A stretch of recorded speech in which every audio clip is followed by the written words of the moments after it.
Welcome once again, my fellow manipulators of digital fate. I'm Richie, this is Capricorn. Today's deck's pretty wild. Now, this is another deck we used during early access for Phyrexia All Will Be One. We fought Jim Davis with it, we fought CGB with it. Those games are in here somewhere, we're going to check them out. This deck's called Forge and Fiend, and the idea of this deck is to basically utilize a dual win condition. We have Archfiend, and we have Urabrask's Forge, and then the deck's just a ton of control.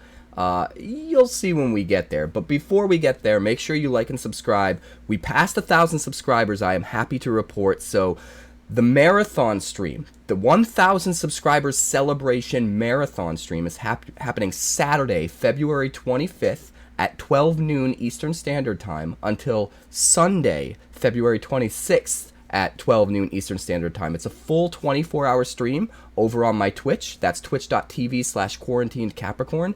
Make sure you join in because you have the chance to win a ridiculous amount of cards. The whole 24 hours is going to be challenges from everyone that's in chat on my Twitch channel. And every time someone beats me, I crack a pack of Phyrexia All Will Be One on stream. And then when the stream is all over, I mail all those cards out to everybody that won them. So they're yours to keep forever. It's 24 hours. The last half of it, I'll probably be so tired that I'll lose every single time. So you have the chance to basically collect the entire set here. It should be pretty wild. So make sure you tune in for that. And let's get this mother to 2,000 subscribers because let's turn it up to 11. Let's take the channel full time. Let's go for it. Why not? Here's the deck. So this is Forge and Fiend, and the idea of this deck is pretty simple. It centers around two very crucial win conditions. But the core of the deck first came about with the idea of this card right here, Archfiend of the Dross, paired with as many sweepers as possible. So this is a 6/6 flying Phyrexian demon for 2 black and 2. When it enters the battlefield, it enters with 4 oil counters on it. Every turn you have to take an oil counter off during your upkeep, and if you ever can't when you're supposed to, then you lose the game. But the thing about Archfiend of Dross is a 6/6 flyer for 4. If this thing stays on the field for 4 turns and your opponent doesn't deal with it, you're probably winning anyway. I don't think I've never lost to the oil counter condition with this card. It usually either eats removal or just gets us there. But the second ability is where this card really shines in a deck like this. Whenever a creature an opponent controls dies, its controller loses 2 life. So the idea is, since this creature has a big toughness and comes out for a relatively low amount of mana in comparison to how big its toughness is, it can survive a lot of the red sweepers and even some of the black sweepers and stuff that would just wipe out everything on your opponent's side of the board. So what we do is we pair Archfiend of the Dross with cards like Burn Down the House, which will do 5 to everything, wipe our opponent's side of the board, while also letting our Archfiend survive because it's 5 damage to everything and our Archfiend is a 6/6. Right? We can also use things like Gix's Command, make them sacrifice their biggest creature and also destroy everything with power 2 or less, and get a bunch of triggers on the Archfiend. So a lot of times we can just slam the Archfiend, and if we can untap and the Archfiend is still on the board, if we could just play one of these sweepers, wipe out their side of the field, and then swing in for 6 in the air, like, sometimes that's just game by itself. We've also got a bunch of auxiliary sweepers to go along with those too. We've got 2 Elder Dragon Wars at the 4-drop slot. So this will deal 2 damage to everything on their side, while also accumulating more value in subsequent turns. And then we've also got 4 Brotherhood's End, which will deal 3 damage to each creature and each Planeswalker, and wipe some of the early game boards that aggro, sets up. That's sometimes a problem for a control deck. If we could just get Archfiend down and wipe the board with these cards, we just kind of win. It's crazy. Now, a lot of times, they're going to kill the Archfiend. So our second win condition is Urabrask's Forge. Now, this is a 1 red and 2 mana for an artifact. At the beginning of combat on your turn, you put an oil counter on the Forge, and then you make a red Phyrexian Horror creature token that has 1 toughness and power equal to the number of oil counters on it. It has haste and trample, but you have to sacrifice it at the end of the turn. So the idea is, if you can get a Forge down, because the Forge will just keep getting bigger and bigger and bigger and make a new creature token with haste every turn, it doesn't matter if you're sweeping the board. You know, unlike trying to just play a normal deck where you're laying out creatures that you're hoping to win with when you play a sweeper in that situation, you're wiping your side of the board too, and you have to start all over. But with the Forge, you can sweep, and then sweep, and then sweep, and it doesn't matter. Every single turn, the Forge is going off for more and more and more, and you're just swinging through for damage, and you eventually get there. Now, what's cool about having the Forge and the Archfiend in the same deck is each of those win conditions kind of make up for the other one's flaws. So what I mean by that is, if you're up against like a mono-red deck or a mono-green deck, a very aggro-centric deck, most of the damage is either, in the case of mono-red, going to be burn spells, or in the case of green, it's going to be fight spells. Archfiend comes down at a time where, for green, they're not going to have anything big enough to fight it. And for red, they're not going to have burn spells big enough to kill it. Very rarely, they'll have to stack up at least 2 lightning strikes, or maybe 2 shocks and a lightning strike. It's very rare that by the time you play this on 4, they haven't already used at least one of their burn spells, and there's no way they have enough burn left for it. Same thing with fight spells. Like, they'll get there eventually with the fight spells, but on curve, this comes down bigger than anything green's going to have typically. And it's going to take them at least an extra turn to get there, which means you're going to be able to untap with Archfiend, and then you're going to be able to play all of your sweepers. It's also really cool that, like, for example, Gix's command, we have other auxiliary modes on it, where if the Archfiend is dead, we can pick one of the modes where we return up to 2 creature cards from our graveyard to our hand, get it back to replay it. So that's a little bit of nuance in there. That's pretty cool. As far as the Forge isn't good against aggro decks, because it takes a little bit of time to build up, and you're not going to outrace mono-red or whatever. But against a blue deck or a black deck, they have a very difficult time dealing with artifacts.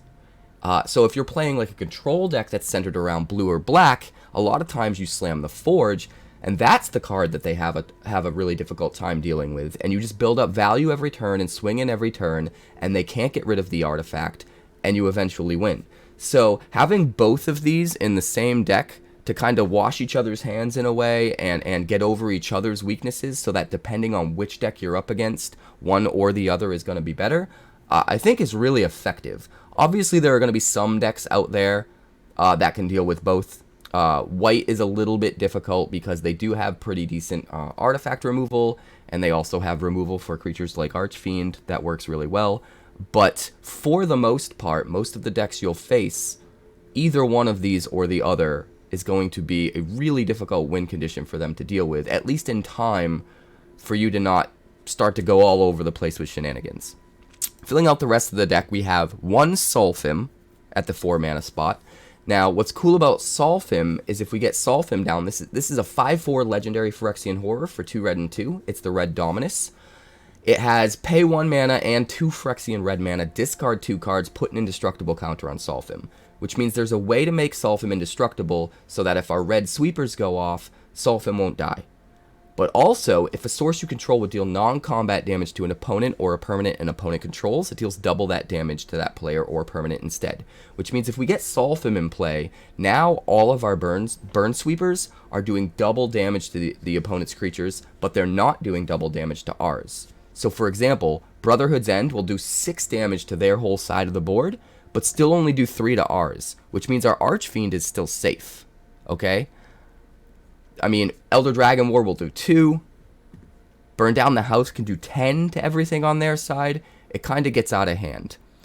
I think it's just a great one of. I'd like to put more in, but it's really hard to make room for more in a deck like this. But maybe we can experiment with that in the future.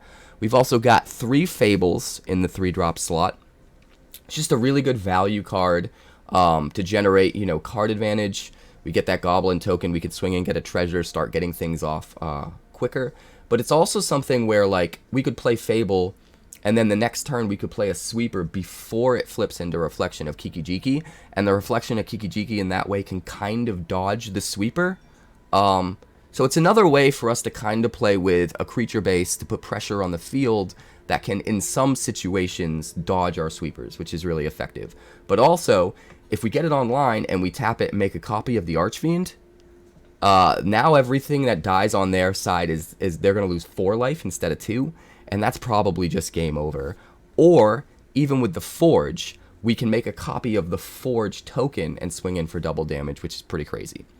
At the 2-drop slot, we have a lot of removal. So we've got 4 Drown and Ichors, -4, -4, and Proliferate for 1 black and 1. The Proliferate is especially good in a lot of subtle ways in this deck. So we can add counters onto Archfiend so that it can stay in play for more turns. We can add counters onto the Forge so that we speed up how quickly it gets to the amount of counters we need to finally get in for lethal. We can also put counters on Elder Dragon War to speed that along, or Fable of the Mirror Breaker to speed that along and get to their final phases quicker.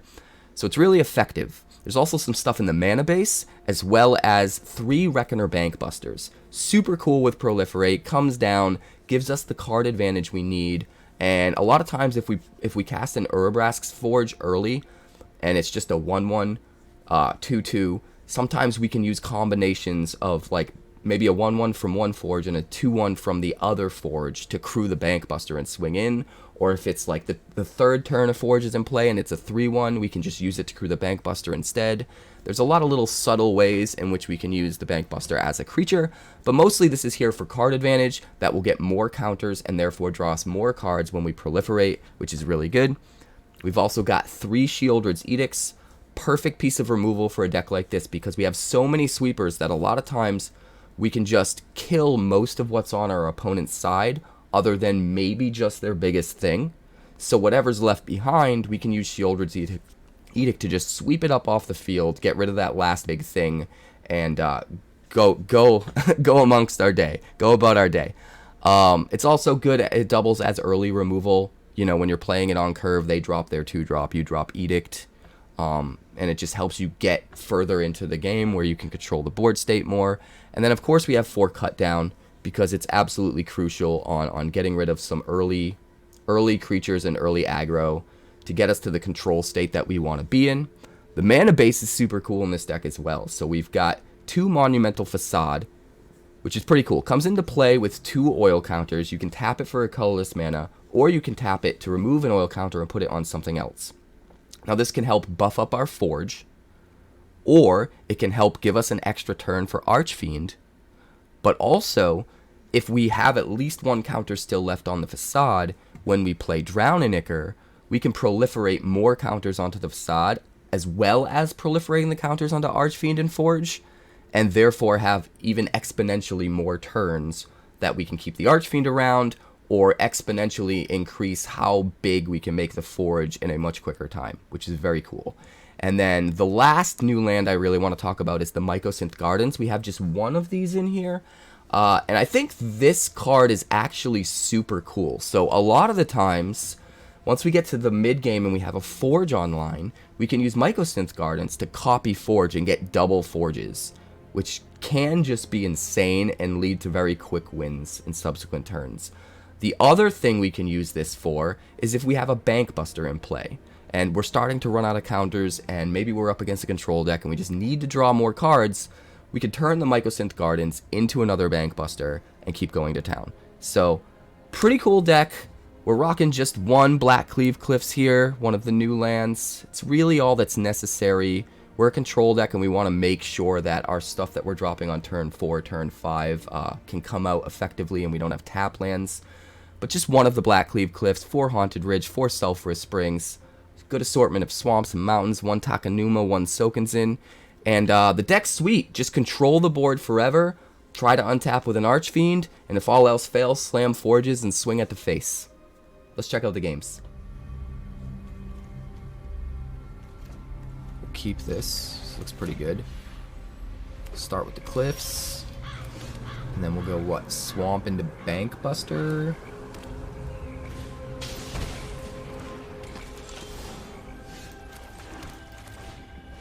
And then we'll play Sokenzan and draw, or play another Bankbuster. I'm not sure.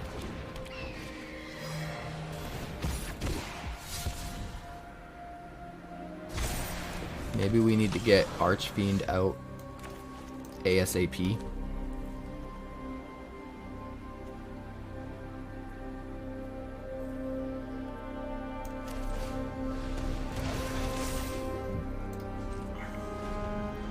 We get Solphim, and he sticks. We could Elder Dragon War and sweep his board.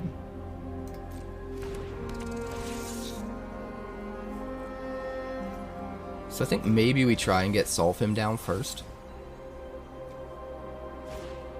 No, now Ledger Shredder is going to be too big, so it's not going to matter. But still, if we sweep everything else,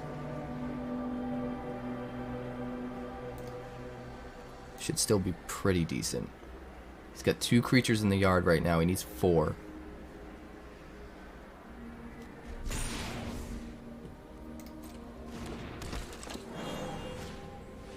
So we need to definitely sweep before 2 of those make it in the yard without the rest.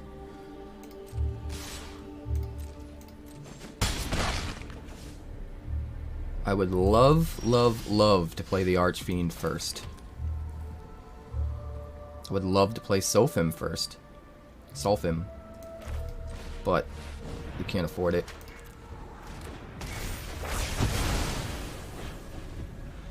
We cannot afford it. Sweep that boy up. Ah, we're up against Jim Davis, guys.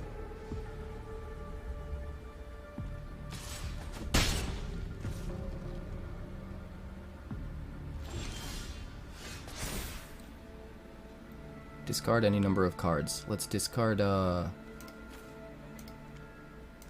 Solphim and Black Sun's Twilight.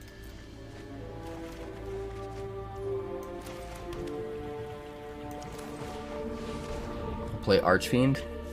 Be able to block the Ledger Shredder.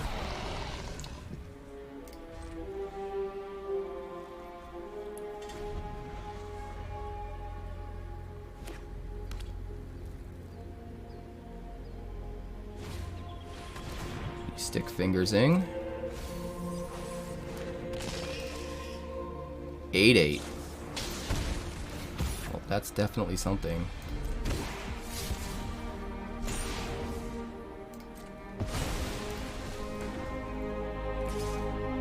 Swings for 2.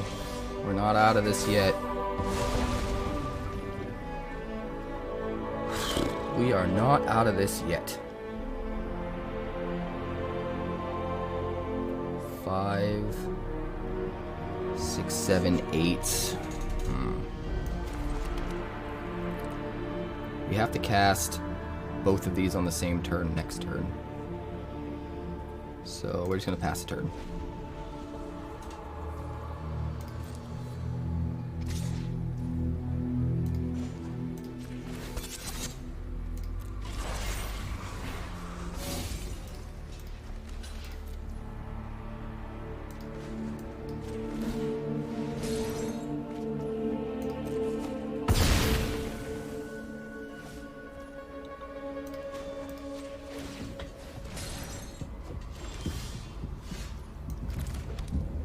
All right then.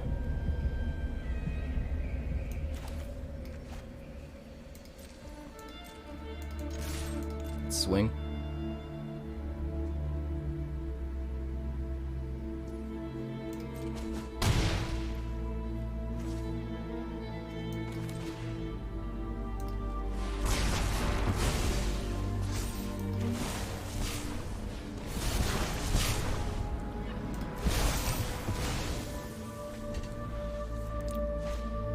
Is a Prowler.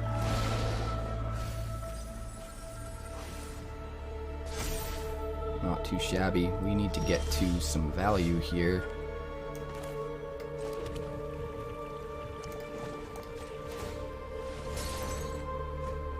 Archfiend comes down. We'll hold up, cut down, and pass. Wait until he tries to kill our Archfiend.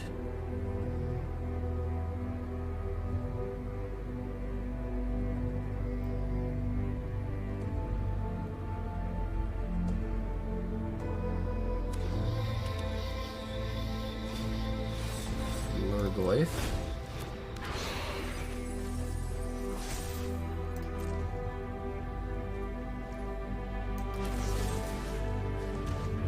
Get him for 2.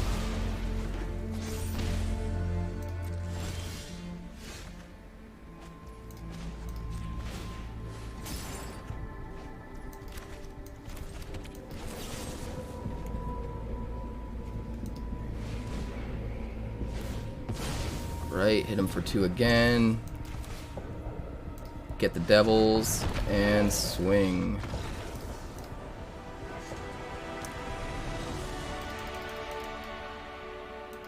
We beat Jim Davis, guys. Let's keep this. This looks fine. We'll start with a Sulfurous Springs. We'll play a Mountain and a Bankbuster.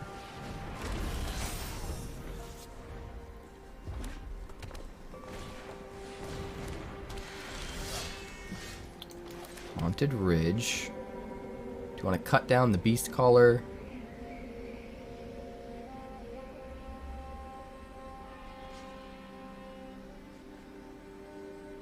Probably. I don't think we want a Fable. Pass turn. In response to him playing a creature, we'll cut down the Beast Caller. Oh. Even better.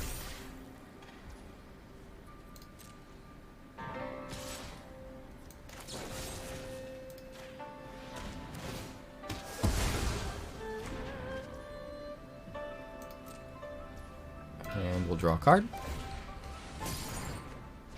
Looks good. Looks good. We will play Archfiend. We will crew Bankbuster. We will smack in for 4. I know he can gain haste, so maybe we shouldn't have. But if we can just get his life total low, we could potentially just kill him by sweeping the board if he plays a bunch of creatures.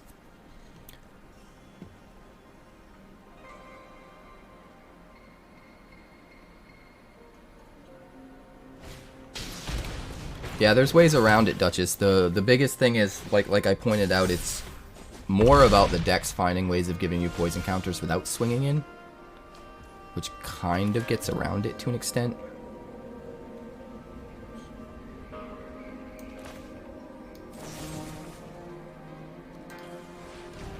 Alright, so non-token creatures on the left, planeswalkers on the right, tokens in the middle.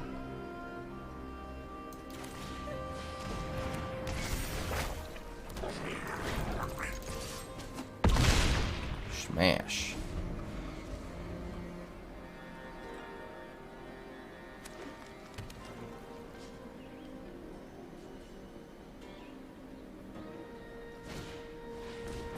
Yep, it's true.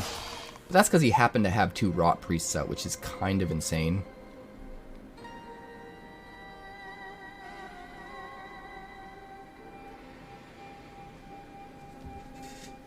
Having 2 Rot Priests out is the equivalent of, what was that guy from Eldraine?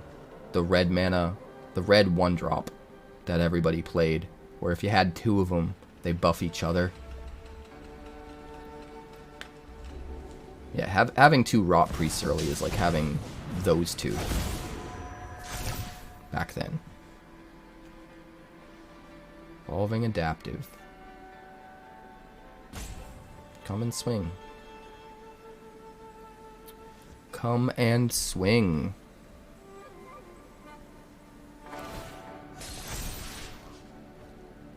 No blocks. You're gonna burn down the house. And it's gonna be glorious. Discard the lands. Draw all the things.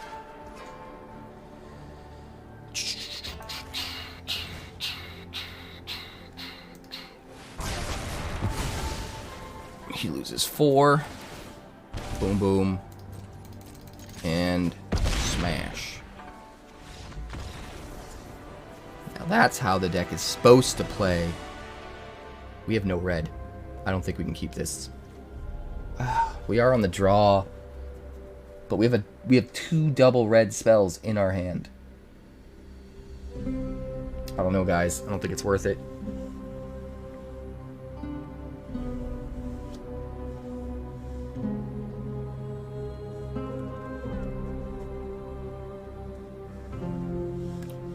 Not a non-land permanent, by the way. a permanent. Yes, yes, the Obliterator. Phyrexian Obliterator is crazy. Keep 7.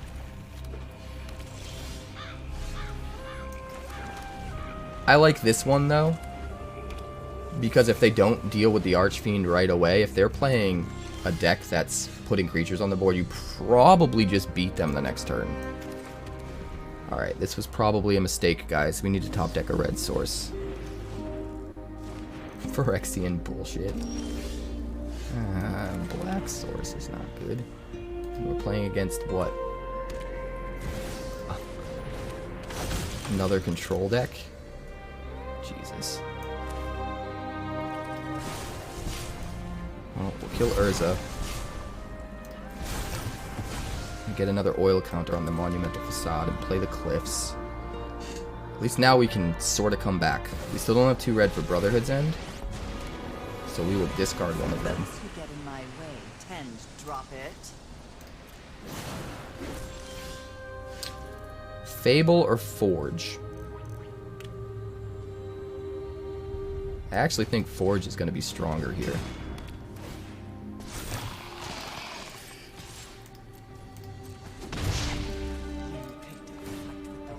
We can hold up Cut Down.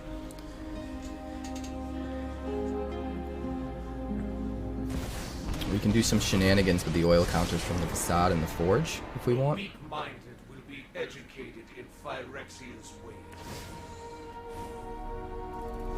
Does a whole lot of nothing. Don't overthink. Each creature and each planeswalker. We're actually going to dump Gix's command because I don't think it's going to do very much for us this game.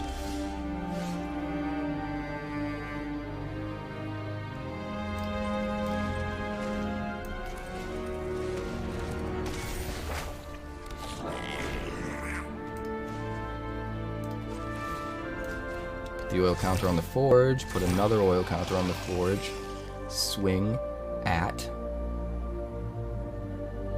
Honestly, I just want to swing at Lily at this point. You're gonna need a good undertaker. That feels pretty good. So what's awesome about Forge in this deck is we have so many sweepers. We just play our sweeper pre-combat main phase, and then when it goes to combat, the Forge generates the creature with haste and trample, which is getting bigger every turn. So we basically use it to dodge our sweeper. Have things we'd rather. Discard a Cut Down.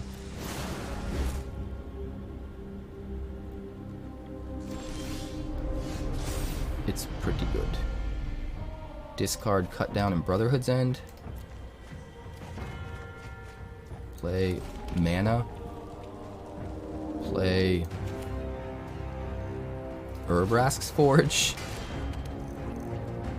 Kind of want to play the Fable, so, well, he could farewell, right? So let's just get the most out of what we have right now.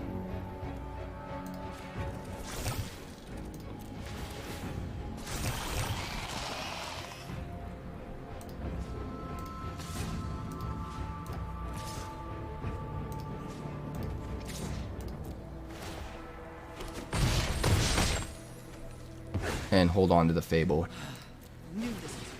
Farewell's really the only thing that's going to cause us problems.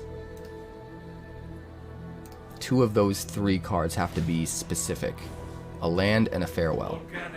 If we get even one more turn without him casting Farewell, then we're probably fine. We can probably recover.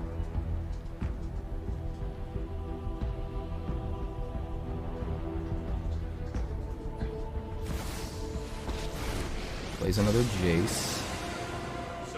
He can't target our Forge creature with the -3, which is kind of sick.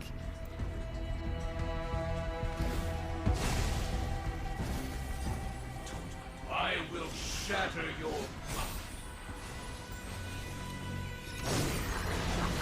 We will play the Springs. We will put the last oil counter on this boy.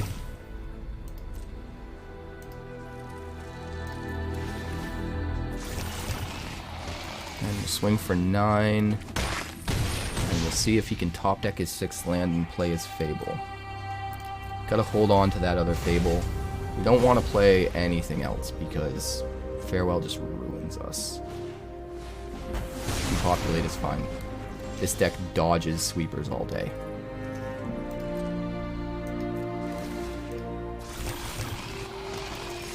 There we go. Boom. Forges going to town.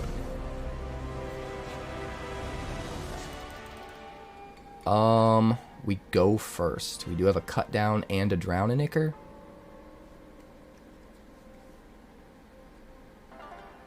We have to get a little bit lucky with our third land, huh?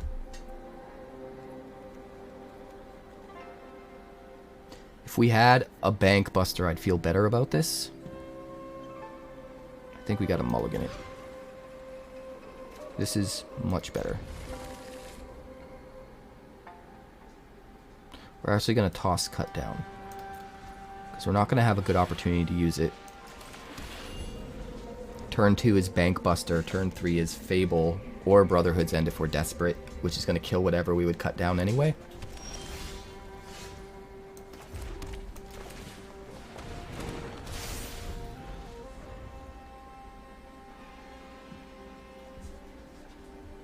Alright, here we go.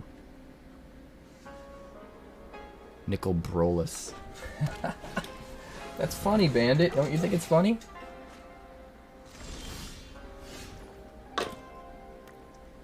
Alright then. Sokenzan. Play the Fable. Give him some time to get some more creatures out. We need a Forge or an Archfiend.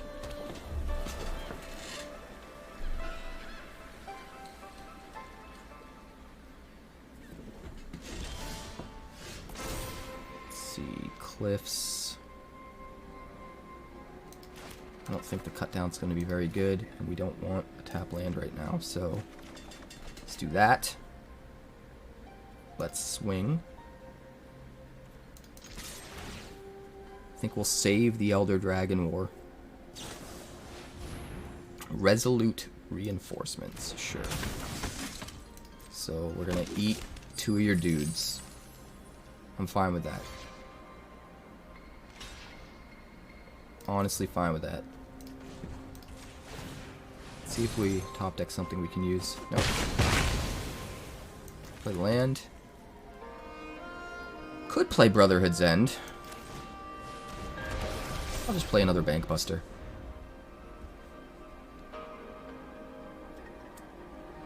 Bustin' banks. Maybe we need to splash blue for counter spells though. Farewell seems like a problem.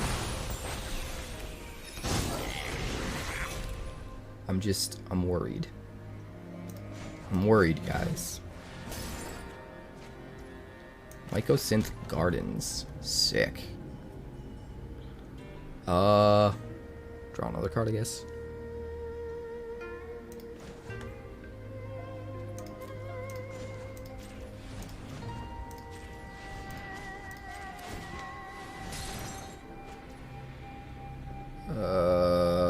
Play another Bankbuster, I guess.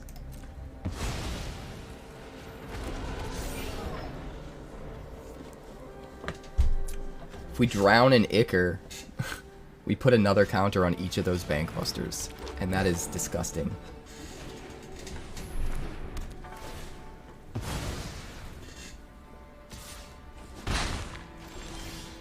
Alright then. Seems pretty okay. Do we want to play Brotherhood's End? No. We're just going to do this. Pass turn. Removal check. Are you out of removal? Do you have more? You don't have more. Okay, well. Tough titty, said the kitty.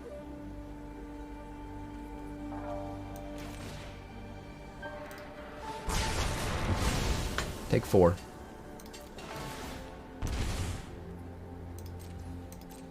Take 6. End the turn. That is a lot of Bankbusters.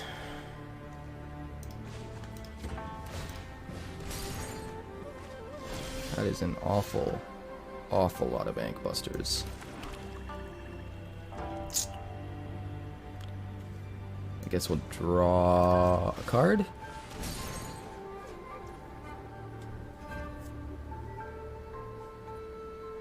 Swing. I could have won if I played Elder Dragon War, made a dragon, and crewed a Bankbuster, but I think he would have just countered that.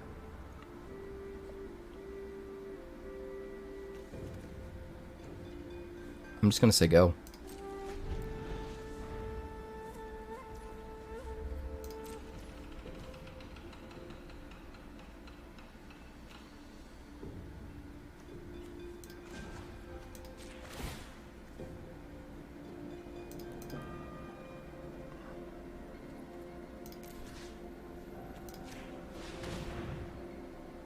We'll make another Bankbuster. It's fine. Swing. Yeah, he's got no removal. We were gonna put an oil counter on it, but we needed to wait. Because if he had removal for it, we didn't want to waste the oil counter. We do have a cut down, so we can keep this. Waiting until turn 4 to play the Elder Dragon War was just a little rough. A little bit rough. Alright, we'll hold up cut down.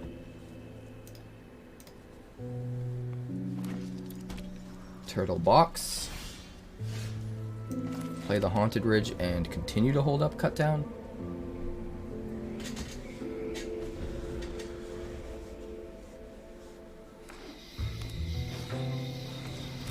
Yeah.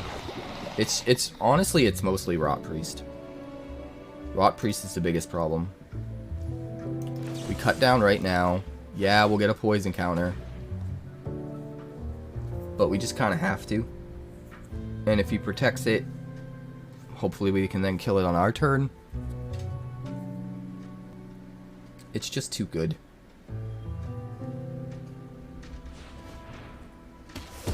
Okay, it's gone. That's worth it. And we don't have 3 mana. Okay.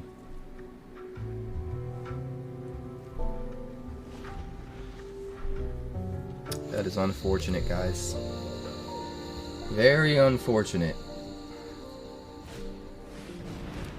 Furnace Punisher. Hey, a land. That's cool.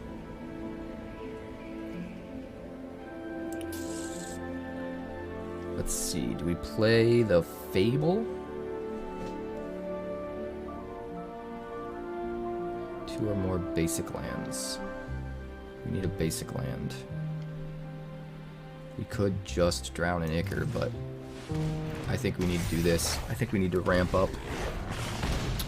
And then next turn we have the potential to play a Forge and drown an Ichor, and that would be really strong.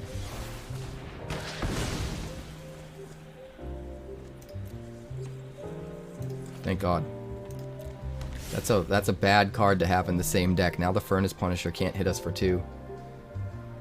Because we've got 2 basics. Oof. Oof. Alright, what do we do here? We gotta just, like, kill something, right? He's pretty much out of gas. Let's just do this. That's actually really good. He doesn't have basics, so he's hurting himself. Good lord. Alright, well. We deal with a Liliana, that's fine. That is fine.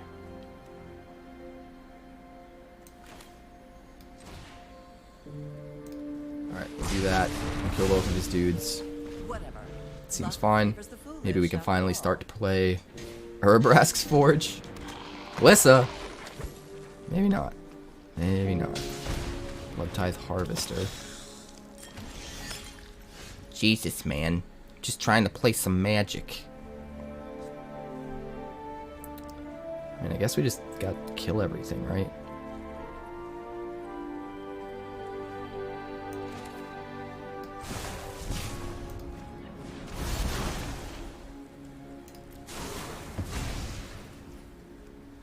Pass turn. We'll hold up Edict.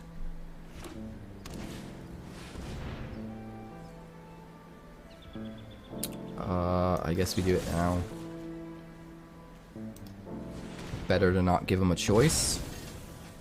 Although we're gonna have to contend with that Contaminator. Guess we need a blocker. Pass turn. It's gonna hit us anyway. We're probably just gonna take it.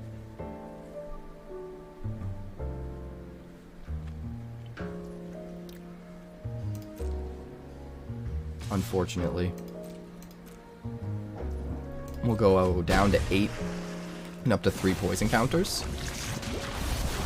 Which I don't think will matter very much.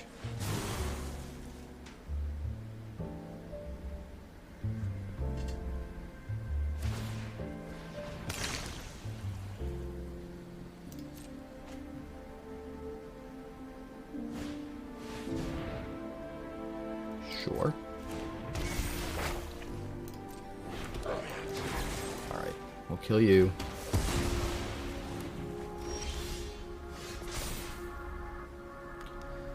Discard up to 2 cards.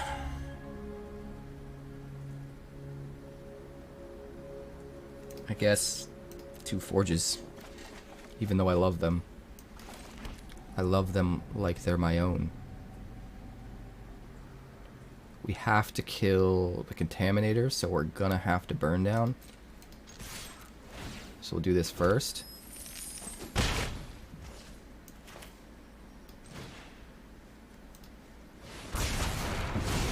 Alright. We're back in this. He's in top deck mode, and we've got a bunch of value we can start eking out. Plays Lily. Makes us discard Nobody knows Dominus. Don't Fable. overthink things. We're gonna hold cut down for Reflection of Kiki-Jiki. And we need the Forge. We need the Forge to just start going off.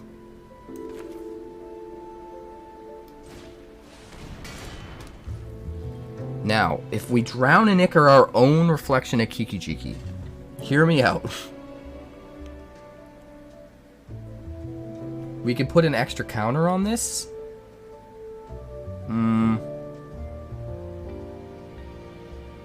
It's a comma, not a period, so I don't think there will be a point in between it getting the counter and it making the creature where we can proliferate another counter onto it. But the thought process was, if we could, then we could swing at Lily for 2 instead of just 1. Which might be worth it. But it doesn't look like that's possible.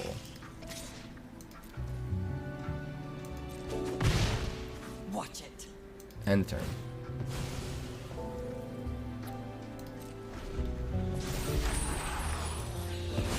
Alright. So we will kill the Reflection. He'll kill our Reflection. But we've got Forge online, so I think we're actually in pretty good shape. Sacrifices must be made. In fact, we can copy our Forge with the Gardens next turn if we want.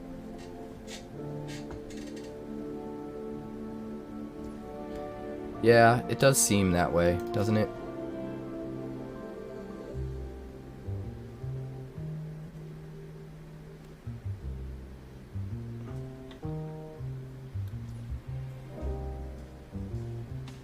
I think the problem with Eaten Alive is we don't consistently have things we want to sacrifice in this, because so much of the deck is just instants or sorceries that are removal.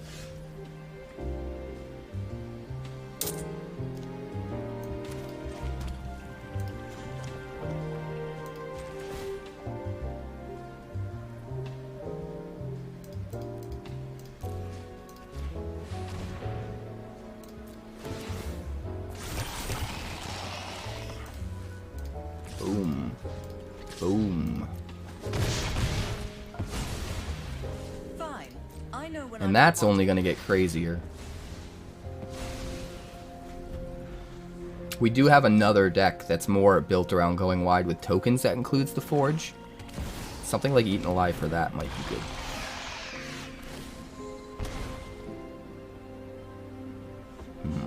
Sheoldred. The Apocalypse. Well, I guess we'll just, like, go for it, right? Just completely and utterly go for it.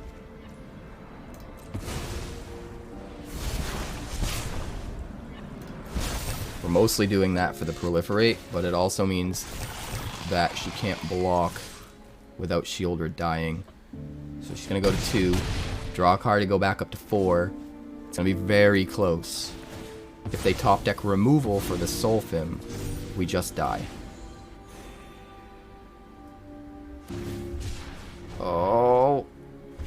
Now they're at 6. Contaminator. Doesn't want to trade with me. We gotta discard cards, right? That's rough. We'll move.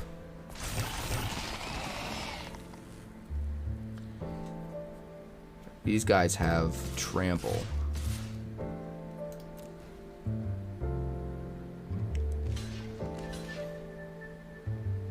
So I'm pretty sure we gotta die, right?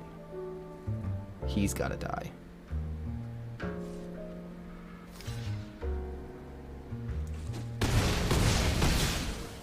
Yep. I think he forgot about the trample. We'll keep this. We've got Drown and Ichors for days. CGB indeed.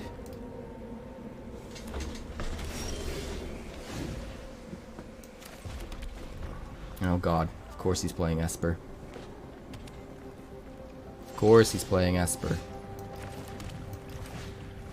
Toss out that Fable. This is going to be a hard one for us, because he's most likely in control and won't have a lot of creatures. But we need to just go ham.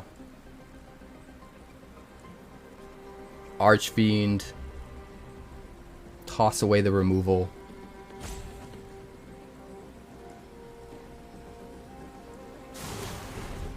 We'll keep one Drown and Ichor, I guess, because of the proliferate.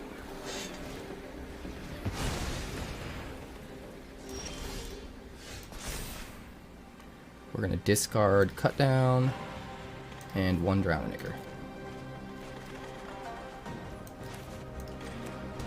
Archfiend. Would you like to counterspell it, sir? The reason I'm playing the Archfiend now is because if we end up top decking a land next turn, I want to be able to play the Fable and the Bankbuster.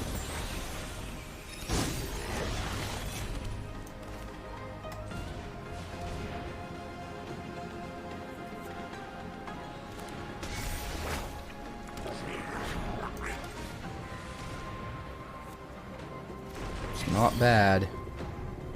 Past turn. He's got a lot of things he needs to deal with. He can sweep the board, but he doesn't have enough for Farewell. Which means he leaves our Fable and our Bankbuster behind, and he's tapped out. Or close to tapped out. So I don't know if he'll do that. Nope, he's doing it.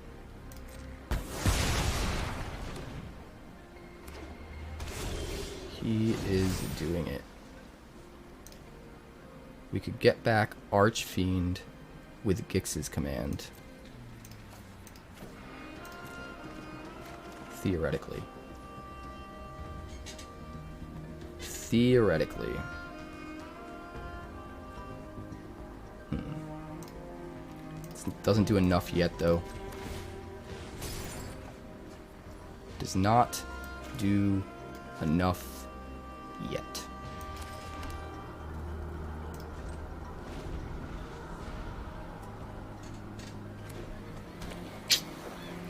Fortunately, we're just out of gas, so it's probably got us here.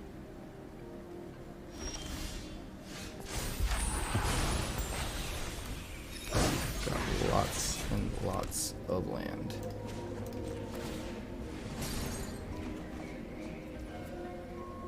Let's try and resolve an Archfiend. If we manage to get the last counter out of his hand, we can Gix's command next turn and get 2 Archfiends back in our hand.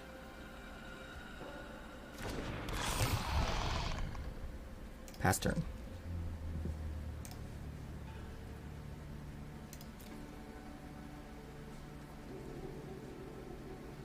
He's thinking hard.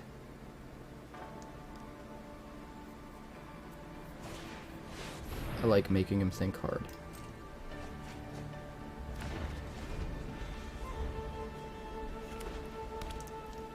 Farewell? Yes, farewell.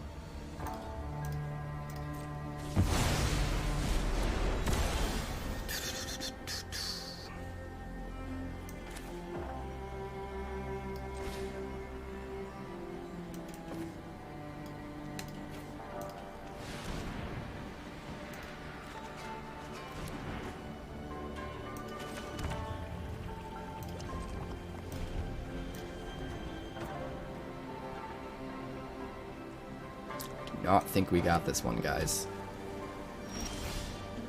This is the wrong kind of deck to play against that kind of deck. Pass turn.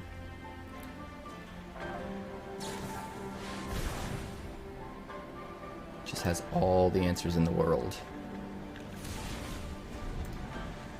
He's playing his favorite deck. Let's see what he put in there. Experimental Augury? That's all I really see so far. Where's the new cards? I don't even think he's streaming. I think he's playing for fun.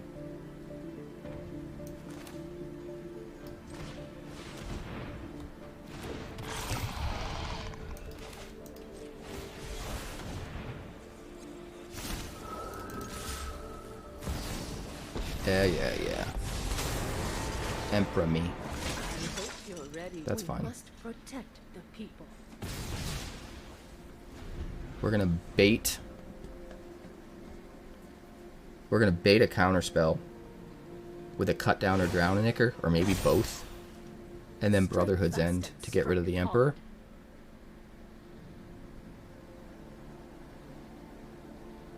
Has he cookies and cream? Cookies and streams? I believe it. I believe it. 4 mana left. 4 mana left.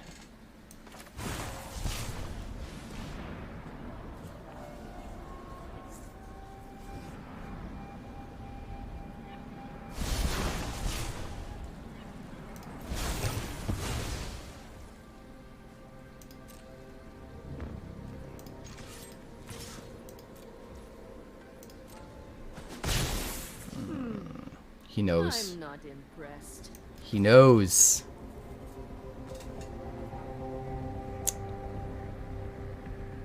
We gotta try though, right? We gotta try. We gotta get the counterspell out of his hand if he's got it.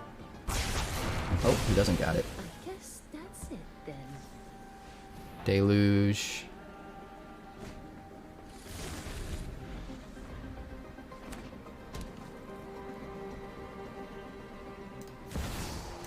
Honestly, we're not doing that bad holding our own, considering we're playing like one of the worst decks to play against a control deck.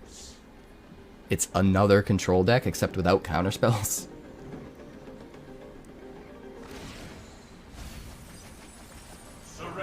So that's not so bad.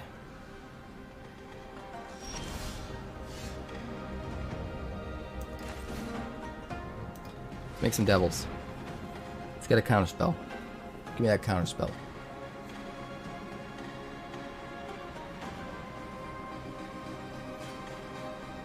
He's worried about what else we'll cast.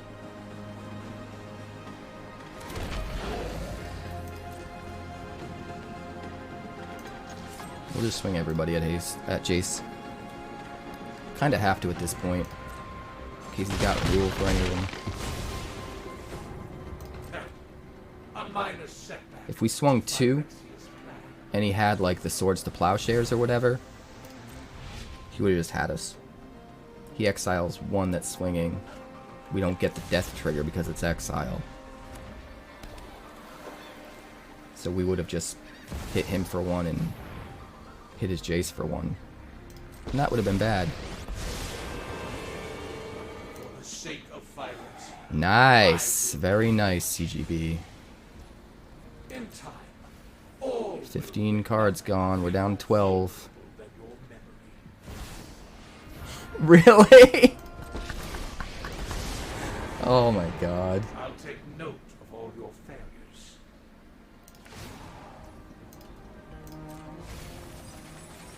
I pull one thread, and your entire mind unravels.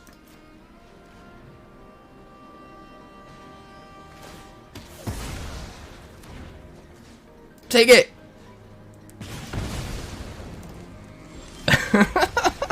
We killed the Jace though, damn it.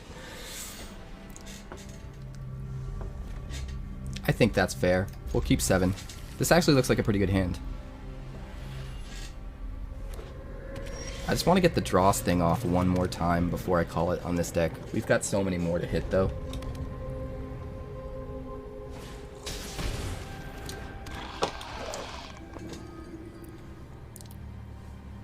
Alright, well, we'll just kill this guy. We'll just kill him now. We'll just kill him now. Let's get out this just in case. If we can go Forge, that's gonna be pretty insane. We might be able to.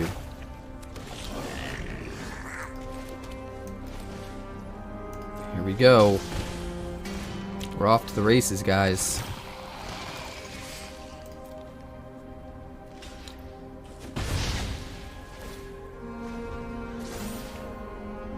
Do we forge and then put an oil counter on another forge? Or do we just play Archfiend?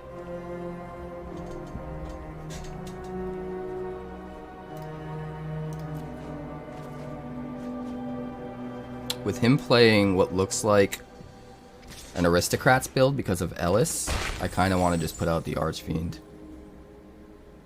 But he'll probably kill it, right? Wedding announcement.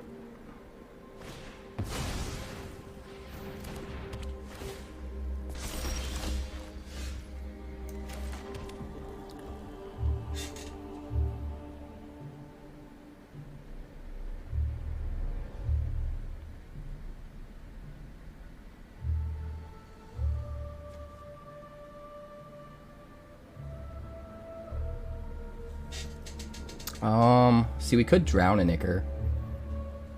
I think it's gonna be just better to do this, though.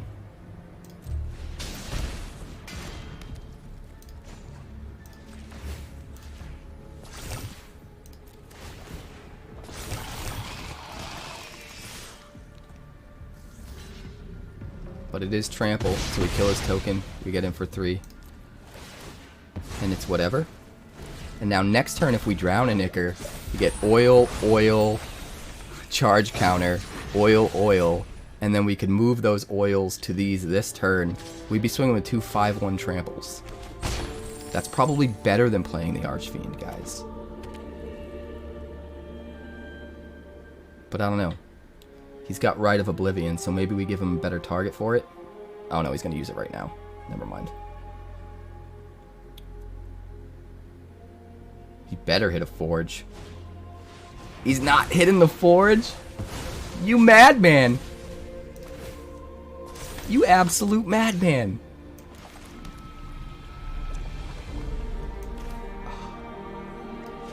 Screw it, we're gonna do it this way. Because it's gonna be more fun.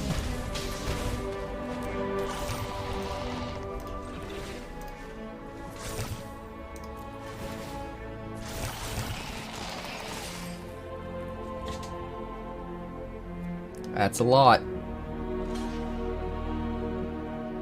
Why even block? There's no point. Because of the trample. It's just insane. It's just absolutely insane. That deck nearly lost to rats earlier. I believe it. I know you said that a couple minutes ago and I missed it. Apologies. Alright, gets rid of the Archfiend. I mean, that's fine. Drown and Ichor's going to be absolutely nutter butters next turn. I guess he'll have enough mana to still Rite of Oblivion, right?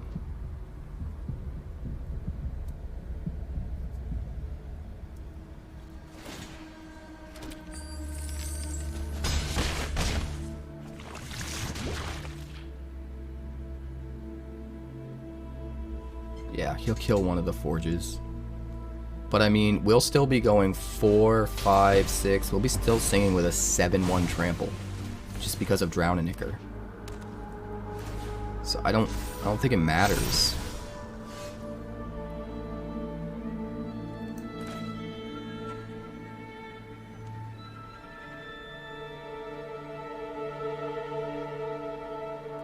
That's greedy.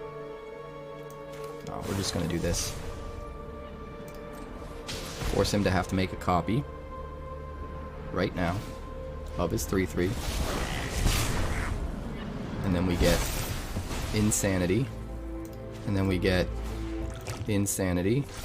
And then we get Insanity. And then we get Insanity. Boom! That's the way you do it. Thanks so much for checking out my channel. We're working hard to get to 2,000 subscribers now because we blew right past 1,000. So make sure you like and subscribe. Also, if you'd like more magic deck pets, that's somewhere over there. And if you'd like to see what else the channel's been up to lately, that's somewhere over there. Also, subscribe, circle below, do all the things.